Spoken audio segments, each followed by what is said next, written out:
Buenas noches, doctor Fabricio Gamarra Castillo y compañeros. En esta ocasión voy a hablar sobre la farmacología de los receptores nucleares. Los integrantes del grupo son Mercado Baltasar María de Los Ángeles, Ramos Lucas Alexa, Quispe Tobar Milagros, Torres Urichaki Eric y Vargas Malpica Jesús. Los receptores nucleares van a ser factores de transcripción activados por ligando, que van a modular la expresión de diferentes genes implicados en la diferenciación, en la apoptosis, en el crecimiento y el metabolismo, y entre otros. La expresión de los RNS o receptores nucleares es dependiendo del tipo de tejido y contexto celular, y la desregularización de su expresión está involucrada en diversas enfermedades como cáncer, alteraciones cardiovasculares y también lo que es la diabetes. Vamos a tener un total de 48 receptores que van a responder a diversos grupos de ligando o también llamados tipos.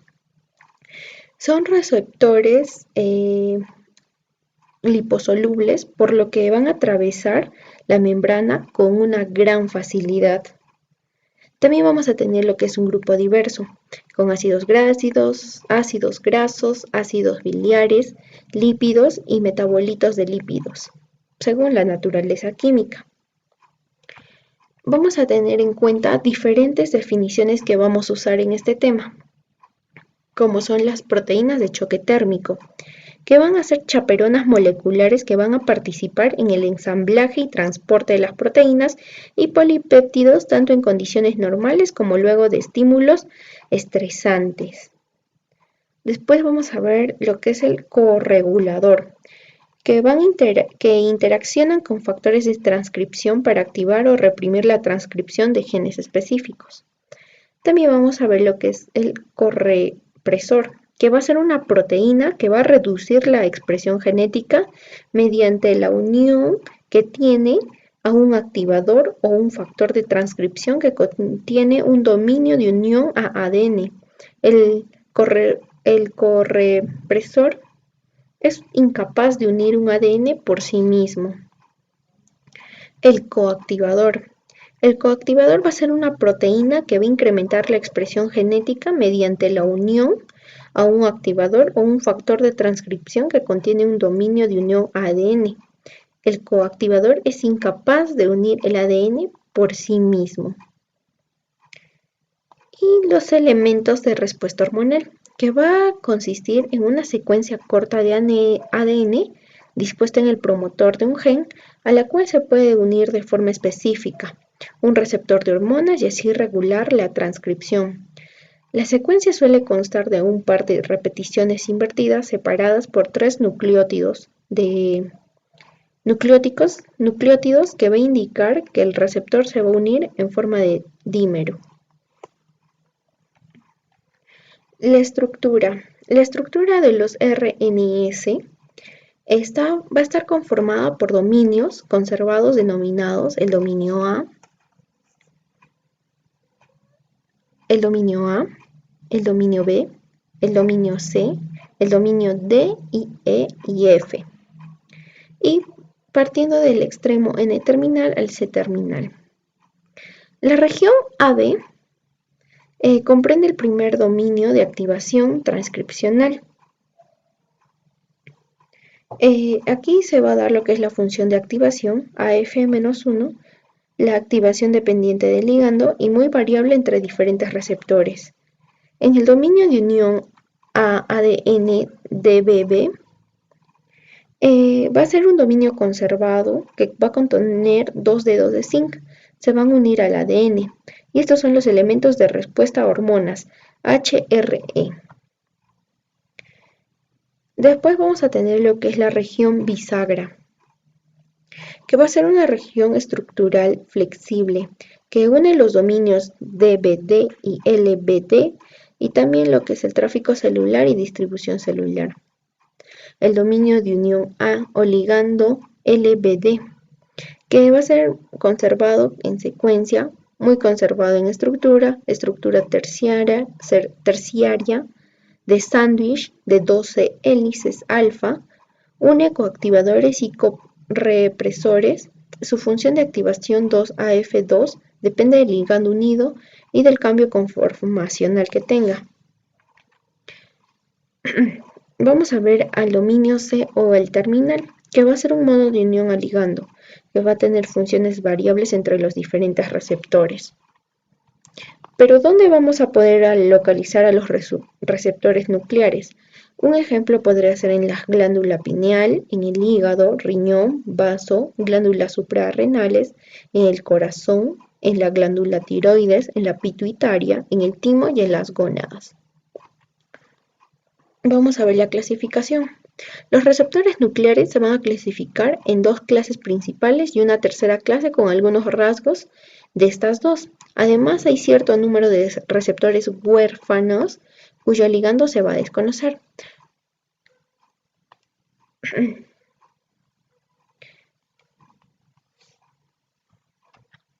La clasificación clase 1.